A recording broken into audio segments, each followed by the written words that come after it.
We are seeing emerging markets around the world weakening to the point where they are unable to cope with the havoc. Currencies are rapidly depreciating. Governments are in panic mode. Central banks are doing what they do best, printing money.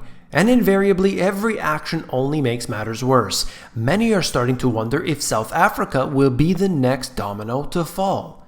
You came here for the truth, so let me unveil that for you. Today we're going to talk about South Africa. I get requests from people all over the world asking, do a video on this country, do a video on that country. So today we're going to cover South Africa. I'm going to show you some charts. I'm going to show you some articles and many more things that are so integral to the global economy. You can't just look at one country or another. We have to understand the bigger picture. So let's begin with a few charts out of a website, Trading Economics. All right, so let's look at this here. The GDP, all right?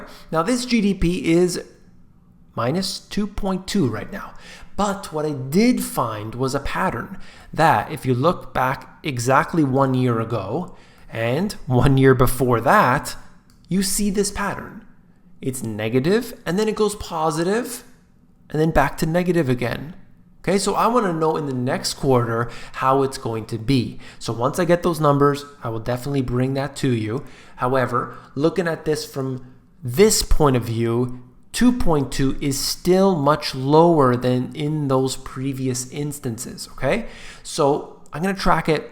We'll go from there. I don't want to get too in detail with any one specific indicator, okay? Because when you look at these indicators, you need to take them with a grain of salt. You don't know how it's going to be tomorrow. This is the number today.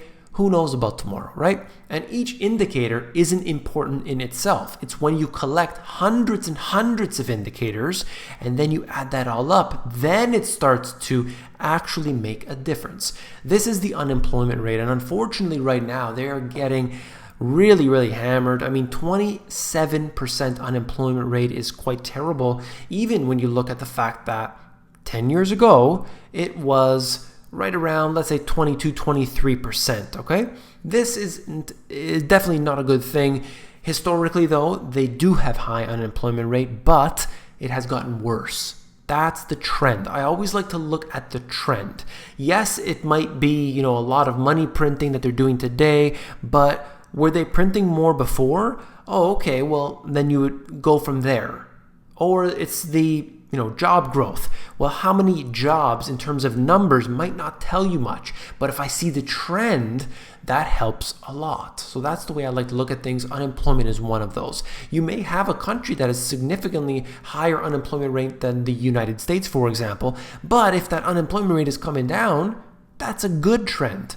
Okay, but in this case, unfortunately, it's heading higher and higher. So I'll keep an eye on that as well. Looking at the US dollar versus the South African rand, I've been showing you this currency now for the last little while. It has been doing terribly, and that is quite unfortunate. Now, looking at this here, we can see over the past 5 years where it has gone.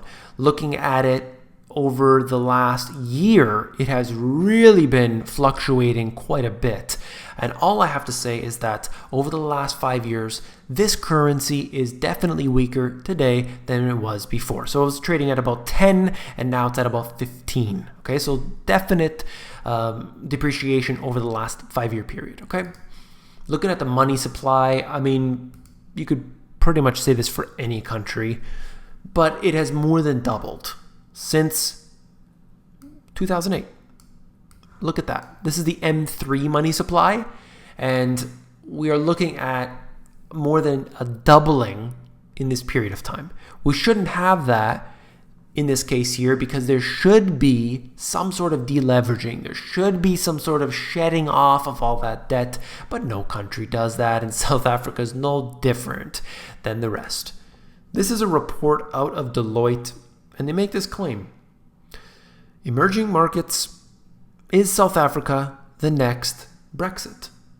This is coming out of September 2017. The date is a little bit old, but I want to show you some of the stats, all right?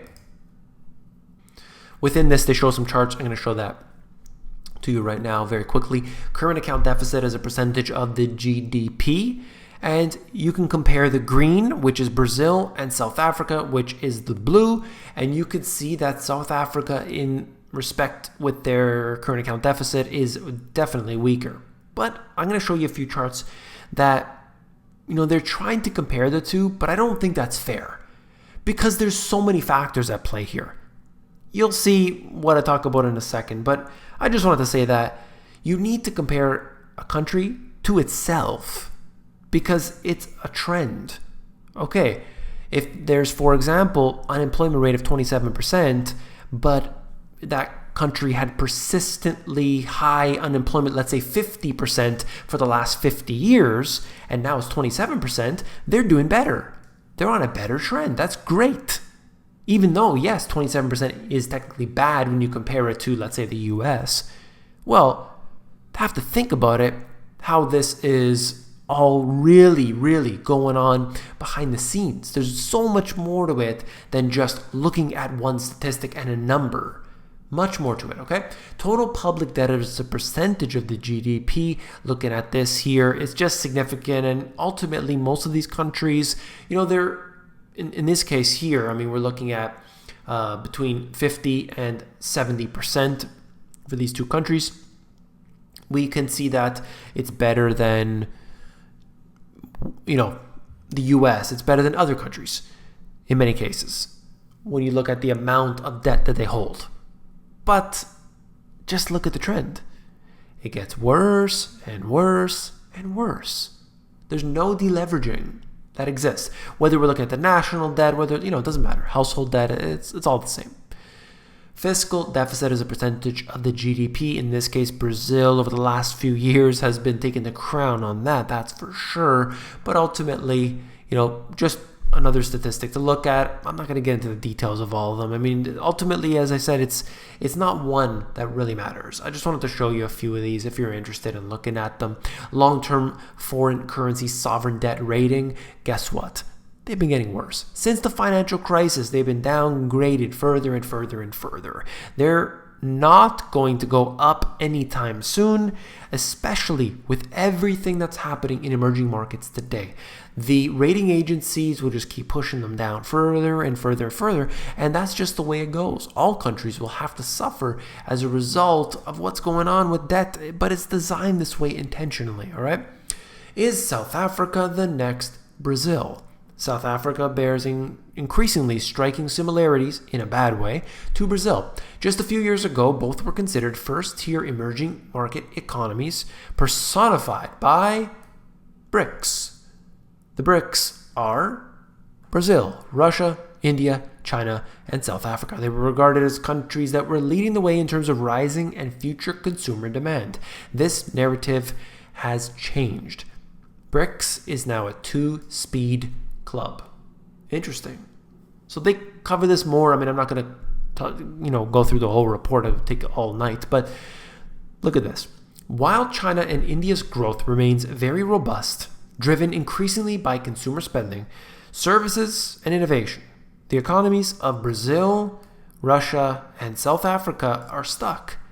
Their economic headwinds are largely self-caused and compounded by poor politics and lethargic governments that are unwilling to carry out long overdue structural changes and so on. Okay, it goes on. But this here, by the way, if you think about it, was back in 2017. Look at what's happened in 2018. It's significantly worse, especially looking at, with China stock market being down. I think it actually hit down 25% at one point.